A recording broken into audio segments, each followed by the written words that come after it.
بسم اللہ الرحمن الرحیم۔ اکثر اوقات یہ سوال پوچھا جاتا ہے کہ تقلید کیا ہے، اجتہاد کا مطلب کیا ہے، اور بہت سارے لوگوں کے لیے چونکہ تقلید کا مطلب واضح نہیں ہوتے، انہیں تقلید کی نہیں سمجھ آتی ہے، تو نتیجتاً بڑے سارے شبہات جنم لے لیتے ہیں اور سوالات اٹھتے ہیں جو حل نہیں کر پاتے ہیں۔ بہت آسان الفاظ میں اگر تقلید سمجھانا چاہیں کہ تقلید کیا ہے، اللہ پاک نے انسان کو جب اس دنیا میں بھیجا ہے تو خاص وظائف کے ساتھ بھیجا ہے، اور ان وظائف کی ادائیگی کے لیے پروردگار عالم نے کتاب اور صاحب کتاب کو بھیجا، یعنی قرآن کو بھیجا، اور ساتھ میں ہمارے لیے قرآن بھیجا، اور ساتھ میں سیرت ہے،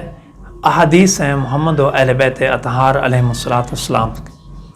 ہمیں ان سے سمجھنا ہے کہ قرآن کا حکم کیا ہے، اہل بیت کا حکم کیا ہے، یعنی خلاصہ کہیں کہ خدا کا حکم کیا ہے، اس مسئلے میں مجھے عمل کرنا ہے، کیسے عمل کروں۔ اب ایک طریقہ سمپل سا یہ ہے کہ میں ڈائریکٹ جاؤں قرآن کے پاس، حدیث کے پاس، قرآن کو پڑھوں، حدیث کو پڑھوں، اور وہاں سے حکم خدا کو سمجھ کے اس کے مطابق عمل کرنا شروع کر دوں۔ بڑی واضح سی بات ہے کہ اس کے لیے بہت سارے مہارتیں چاہیے ہوتی ہیں، اس کے لیے بڑا سارا علم چاہیے۔ قرآن کو سمجھنا، ہمیں تو قرآن کا ترجمہ تک نہیں سمجھ آتا ہے، ہمیں تو احادیث کے ظاہری معانی تک سمجھ نہیں آتے ہیں۔ یہ کیسے ہوگا کہ احادیث میں جھوٹی احادیث بھی ہیں، سچی احادیث بھی ہیں، سند میں ہزار طرح کے اسقام ہیں، حدیث کے معانی کے اعتبار سے بڑی ساری چیزیں ہیں، تو ظاہر سی بات ہے کہ یہ کام صرف کوئی ایسا ہی انسان کر سکتا ہے کہ جو ماہر ہو۔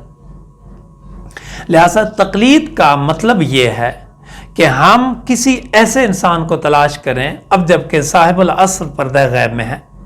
اور ہم خود سمجھ نہیں سکتے ہیں، تو ہم خدا کو حاضر و ناظر جان کر منصفانہ طور پر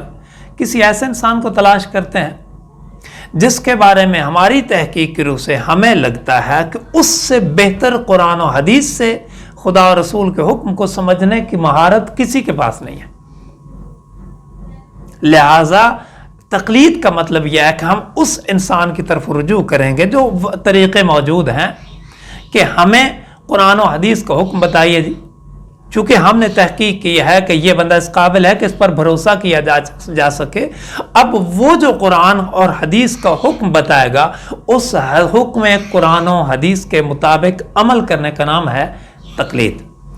انشاءاللہ اللہ پاک ہم سب کو توفیق عطا فرمائے کہ ہم قرآن و حدیث کے سائے میں اپنی زندگیوں کو ایک قرآنی اور اہل بیتی زندگی کے سانچے میں ڈھالنے کی کوشش کریں۔